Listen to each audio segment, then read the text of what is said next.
Well, after finishing The Witcher, it seems fitting to follow that up by playing a great sequel, with The Witcher 2: The Assassins of Kings. If you haven't seen my video on the first Witcher, I suggest checking that out, as I will cover similarities with the first game compared to the second game. Truth be told, this is the game that introduced me to the franchise as a whole, and was the first Witcher game I played, and it got me very fascinated with its more mature tone compared to other RPGs at the time. And ever since then, I wanted to check out the other games in the series, which is what I ended up doing. Witcher 2 is a fantastic RPG experience, even to this day, and makes plenty of improvements and overhauls from what the first game established. In Witcher 2, you once again play as Geralt, who, after his heroic actions in the first game, is now hired as a bodyguard for the king. But things don't turn out well for Geralt on the job, as the king is killed by another Witcher, and he gets framed for the murder. After being broken out of prison, he sets out to find the mysterious assassin to take him down and clear his name. But much like the first game, this simple task gets you wrapped up into all sorts of complicated matters, like violent racial tensions between humans and elves, a dragon that pops up to cause havoc, and kings and other lords vying for control of the kingdom, along with many conspiracies and plotting that get revealed over the course of the story. Just like the first game, the story can be hard to keep track of at times, and you'll be focusing on matters that diverge at times from your main task. But like before, once you reach the end, you get the full picture of what this all amounts to, and it definitely makes you look back on past events with more interesting insights. Once again, you'll be asked to make tough decisions that are not clearly good or evil, and some affect things very dramatically, like how the overall kingdom can be shaped in the story, or where the setting of the next chapter will be, which can definitely add some replay value for those that want to see the different scenarios. When jumping into the second game, it becomes immediately apparent how dramatic the shift in graphics is from the first game to this. Much like Triss, this game looks sexy as hell. The environments are nicely detailed, from the lush forests to the rocky mountainous regions, and there is a great amount of variety of the type of places you'll be going to, including populated areas that feel alive.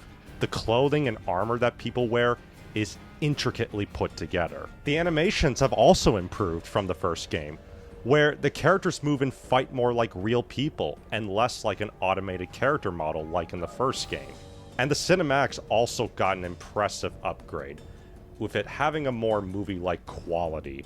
Even after nearly 15 years, this game looks pretty as hell. Again, as pretty as Triss. Alright, I'm gonna go onto a little tangent, but bear with me here.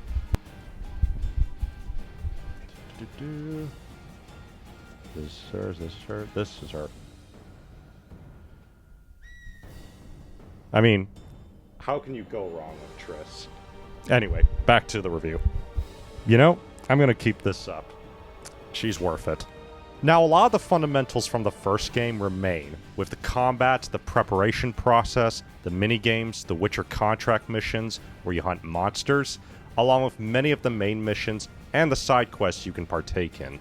And the gameplay changes from the first game are, for the most part, for the better. First, the combat. This is where the game really improves itself. Instead of the MMO style from before, it plays more like an action game. The swordplay is more gratifying, with great sword-slashing sound effects, and having satisfying weight when you use your sword to deliver finishing blows. Though what's cool about this combat is that you can't just go slashing willy-nilly with no thought through all the enemies, as the game can kill you very quickly.